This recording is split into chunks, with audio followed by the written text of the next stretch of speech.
आज का हम एक ख़ुसूसी प्रोग्राम आपके सामने लेके आ रहे हैं जिसका ताल्लुक़ पंजाब के मौजूदा सैलाब से है। इस वक्त बदकिस्मती से पाकिस्तान के सारे दरियाओं में सैलाब है और इसकी एक टेक्निकल रीज़न है कि भारत की तरफ से वो दरिया जो सिंध-तास मुआहदे के तहत भारत दरिया कंट्रोल करता है उन दरियाओं में पानी छोड़ा गया। ये भारत की ज़िम्मेदारी बनती थी कि with the passage of time gradually पानी छोड़ा जाता ताकि पाकिस्तान मज़ीद प्रिपेयर्ड होता, लेकिन सिर्फ 2 दिन की वार्निंग से वो भी सिंध-तास के कमिश्नर को एतराज़ नहीं किया गया बल्कि डिप्लोमेटिक चैनल के थ्रू इन्फॉर्म किया गया कि आपके पास 1-2 दिन है, आप इसकी तैयारी कर लें। और इतनी बड़ी तादाद और इतनी बड़ी मिकदार में जब पानी रिलीज़ किया गया तो डेफिनेटली वो पाकिस्तान के लिए एक बहुत बड़ा चैलेंज था। कुछ दिन पहले हमने KP के मनाजिर देखे कि वहाँ हमारे पाकिस्तानी भाई जो क्लाइमेट चेंज है उसकी वजह से कैसे सफ़र कर रहे हैं। और अब पंजाब की सूरत हाल हम आपके सामने रख रहे हैं। इस वक्त हम कसूर में हैं। यहाँ पे जो इमलाक को नुकसान हुआ है, जो जानी नुकसान हुआ है, उसके हवाले से भी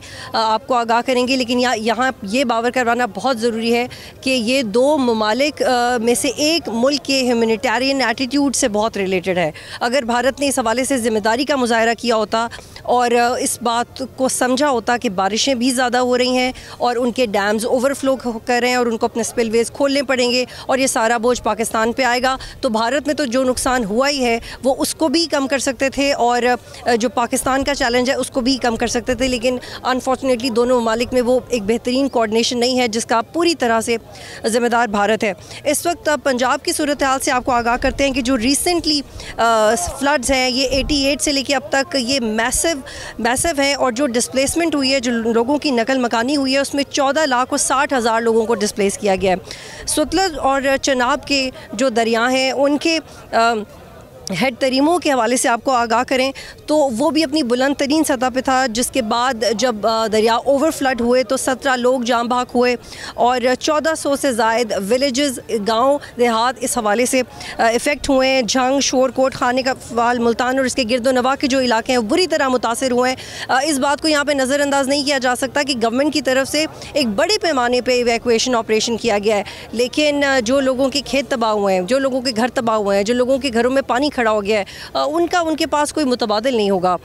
इसी तरह की सूरत हाल पाकिस्तान के बड़े शहरों में बड़े बड़े हाउसिंग सोसाइटीज़ की भी है। वहाँ पे लोगों के करोड़ों के इमलाक, उनके घरों का सामान, उनके बच्चे, उनको ये कहा गया कि आप लोग महफूज हैं, आप यहाँ रुकें। लेकिन फिर ये रिपोर्ट हुआ है कि जो छोटी नीचे की इंतज़ामिया उन्होंने इन्फॉर्म किया कि उनको अपनी जगह छोड़ के जाना चाहिए। तो ये मल्टीपल इशूज़ हैं जो हम आप तक पहुँचा रहे हैं, लेकिन ये बिल्कुल मुमकिन नहीं है इसको एड्रेस करना जब तक इसको बाकायदा तौर पे समझना ना जाए। सिर्फ इंडिया की तरफ से जो चैलेंज है उसका हमें सामना नहीं है, बल्कि हम ख़ुद इंतज़ामी तौर पे पाकिस्तान के शहरों में जहाँ पे घर बनाए जा रहे हैं दरियाओं के अंदर, दरियाओं के रास्तों के अंदर, उसमें हमें कहाँ गलती हो रही है उसको भी एड्रेस करने की ज़रूरत है। जो फालिया का इलाका है उसमें 140 देहात हैं जो इफ़ेक्ट हुए हैं और जो सियालकोट इंटरनेशनल एयरपोर्ट है उसकी जो परवाज़ें हैं वो भी पिछले 24 घंटे से मुअत्तल हैं। इससे पहले 2022 के ऐसे फ्लड्स थे जो बहुत बड़े फ्लड्स थे और वो उनका भी तारीख़ में एक बड़ा नंबर है। उसमें 30 बिलियन के लॉसेस हुए थे। जो लोग अपनी जान से गए थे वो 1700 से ज़्यादा थे। 6000 से ज़्यादा विलेजेस से इफ़ेक्ट हुए थे। 4000 किलोमीटर से ज़ायद की जो रोड्स थी वो वाइप आउट हो गई थी। 32.5 मिलियन लोग इफ़ेक्ट हुए थे।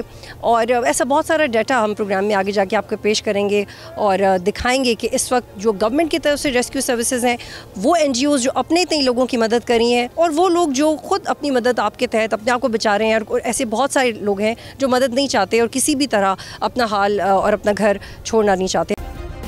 सब्सक्राइब करें और बेल दबाएं ताकि कोई खबर रह न जाए।